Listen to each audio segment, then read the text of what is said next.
Hello guys! Hello Sagittarius! Welcome dito sa aking channel guys. Alamin natin kung anong messages, vibration, gabay energy para sa lahat ng Sagittarius. Tayo general reading, so pwede kang makaresonate. Alam mo yung baraha ko sobrang dulas, pati yung mesa ko. Sagittarius, tingnan natin ano ba ang message na para sa'yo. Ito ay Venus retrograde guys. Okay, tingnan mo naman no. Back to back. 25, 21, 7, 3. Okay, simulan natin dito. Ito, Sagittarius, sinasabi sa'yo ng baraha na kailangan mo na daw na alisin yung mga dark wound and prioritize love. Let love live. So, parang may mga Sagittarius na marami kayong pinagdaanan, painful na pinagdaanan sa buhay, relationship, sa pamilya, sa kaibigan, sa trabaho, or kung kani-kanino man na problema yan. Sinasabi ng baraha sa'yo na kailangan mo nang i-let go yung past, i-let go mo na yung mga masasama na pangyayari, i-let go mo na yung mga negative situation, toxic na situation sa buhay mo, and welcome the new beginnings. Welcome new para sa'yo, okay? Next is beyond the mind. Dito naman sinasabi ng baraha na kailangan natin na i-prioritize ang ating puso. Okay? Sagittarius. Minsan, di ba parang sinasabi ng baraha na kailangan natin gamitin ang ating puso at isip. But in your case, lalo sa Venus retrograde, sa puso naman talaga to, love life naman to, sinasabi na kailangan mo daw na isipin na yung puso at isip ay kailangan natin yun pagsabayin. Okay? Hindi lang puro isip, hindi lang puro puso. Make sure na sabay mo siyang gagamitin. 'Di ba? Lalo sa relationship, pag alam mong kailangan ng puso, kailangan ng emotion yung pairalin, but at the same time, isipin mabuti kung tama ba to na ginagawa ko. Okay? Diana, be one with nature. Lalo na kung pangalan mo Diane or Diana, sinasabi diyan sa'yo na spend time sa nature para ma-release mo yung mga negative darkness talaga, negativity, darkness, release the past, the mga unhealthy habits, toxic environment, toxic na situation para makapagsimula ka na ng bagong buhay. Okay, witch hat, express yourself.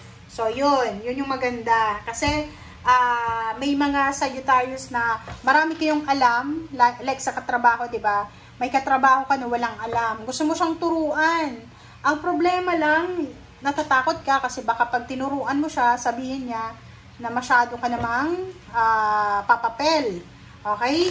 So, nakikita ko sa'yo dito, nakikita ko yung situation mo. But, whatever man yan, napakiramdam mo, gusto mong tumulong, nasaktan ka, masaya ka, malungkot ka, express it. Okay? Simple lang yung buhay natin. Kung anong nararamdaman natin, ramdamin natin. Honor your feelings, honor your emotion. Hindi naman pwedeng masaya ang mundo, tapos ikaw malungkot. Hindi naman ibig sabihin, malungkot yung mundo, ikaw sobrang saya. 'Di ba? 10 of Wands, so nakikita ko sa'yo dito, merong mga Sagittarius na sobrang busy sa kanilang mga kanya-kanyang obligasyon sa buhay. Dito sinasabi na magiging sobrang busy ka, workaholic, multitasking ang nakikita ko sa'yo. So, nakikita ko may kailangan kang tapusin, may kailangan kang gawin. Nakikita ko puyat na puyat ka. Sa usaping relationship, makinig ka sa sinasabi ng iyong intuition. Kung may asawa ka, business partner, pwedeng live-in partner, boyfriend, girlfriend, makinig tayo sa ating intuition kasi baka mayroon kang nakakaligtaan na obligasyon diyan sa relationship mo na yan. High Priestess and wow! Nakikita ko sa'yo dito na makakaramdam ka ng sobrang kilig, excitement. Kasi parang halimbawa, for several months, panay away kayo ng karelasyon mo, panay sagutan kayo ng boss mo, ng employer mo. But starting this April, nakikita ko yung stability, nakikita ko yung balanse. Makaka-recover ka sa kung ano man yan. King of Wands, nakikita ko sir dito na medyo tatamarin ka ngayong April. Pwede yung iba absent ang absent, yung iba naman is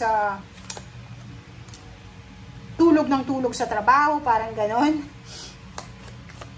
Okay, sa trabaho din, mayroong iba sa inyo dyan na nahihirapan kayong pumasok sa trabaho. Pwedeng inaantok, napapagod, nawawalang interest, nawawala sa focus, and hindi nyo alam kung ano yung gagawin nyo.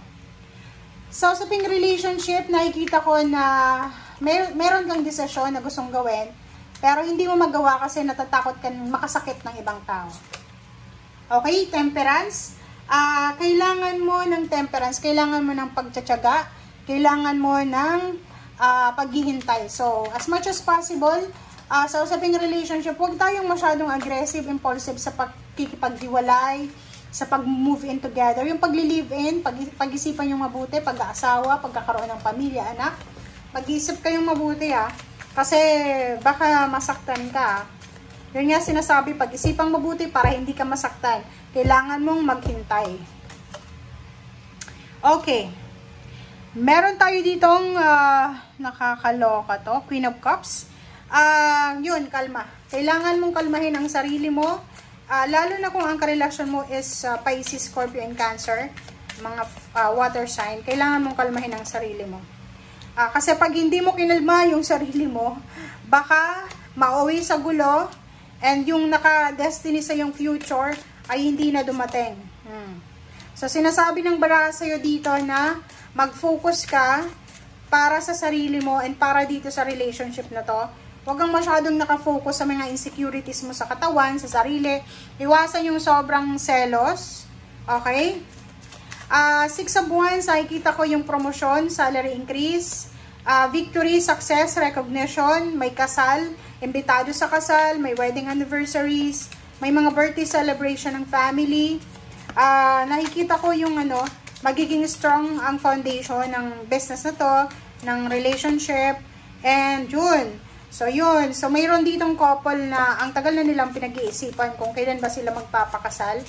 Tapos, ngayon lang nila maiisip na it's time na para mag-settle. So, yun nga sinasabi ng baraha na mag-iingat tayo sa pagiging aggressive ngayon. Okay? Nakikita ko sa'yo na matagal ka nang naghahanap ng perfect relationship, perfect family, but sinasabi nga ng baraha sa'yo sa ngayon na wag kang magmamadali. Kung makikita mo dito, sinasabi ng baraha sa'yo na pag nagmadali ka, lalo na sa kasal, pwede kang magsisi. So, be strong, be courageous. Labanan mo yung temptation ng pagmamadali. And sinasabi ng baraha, kung masyado kang nakafocus sa trabaho or sa relationship or kung saan pa man, kailangan mong isipin na yung buhay mo ay composed of relationship, may trabaho, may spiritual ka din, may mga time para mag-relax. So, dapat balance lang. Okay? Huwag masyadong relationship, huwag masyadong focus sa love life, huwag masyadong focus sa trabaho. Balance lang. Okay? Thank you guys. Bye!